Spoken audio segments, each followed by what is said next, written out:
Welcome back to Gifts Perfect Virtues. Today, we're talking about how the gift of fear of the Lord perfects the virtue of temperance. To see that more clearly, let's talk about what happens when the Holy Spirit works in us through the gift of fear of the Lord. And after that, let's talk about what we can do to better welcome the Holy Spirit's action in the gift. So what happens when the Holy Spirit works in us through the gift of fear of the Lord? In other words, what are the effects of the gift of fear of the Lord? There are 4 effects of the gift of fear of the Lord. First is a vivid awareness of the sanctity and purity of God.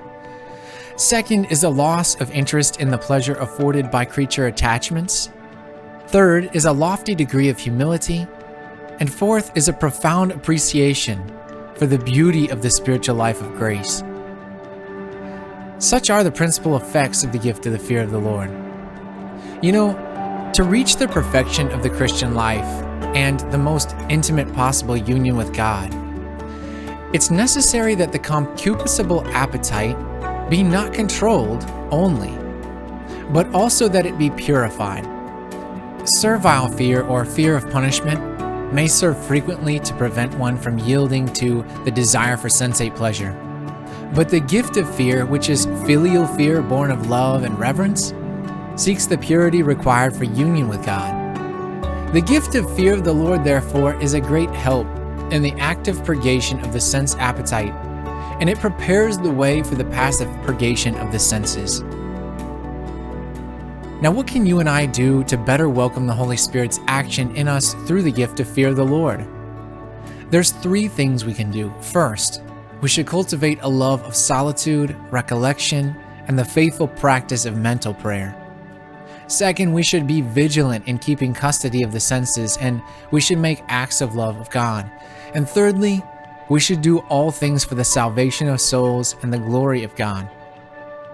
Let us explain these further. First, to cultivate a love of solitude, recollection, and the faithful practice of mental prayer. This is always necessary in the Christian life, but it is especially helpful in relation to the perfection of temperance and to the actuation of the gift that perfects temperance. Simply growing in the love of God through mental prayer and frequently being alone with Him, that can wean us from a lot. It can wean us especially from the attachment we have to sense satisfactions. Secondly, we should be vigilant in keeping custody of the senses, and we should make acts of love of God. If we keep guard over our senses, sense objects cannot arouse desire within us. And if we turn to God frequently during the day with acts of love, our love will be nourished and grow strong. At the same time, it'll weaken the desire for anything that's less than God. And lastly, we should do all things for the salvation of souls and the glory of God. The works of the apostolate are the crowning of perfect charity, if done for the glory of God. For we thereby bring not only ourselves to God, but we bring others as well.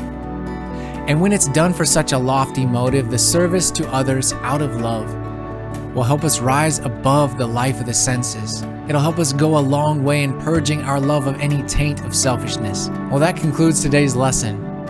You know, growing up, trick-or-treating, we had fear of gourds, but now we've matured into fear of the Lord. See you next time for the last GPV.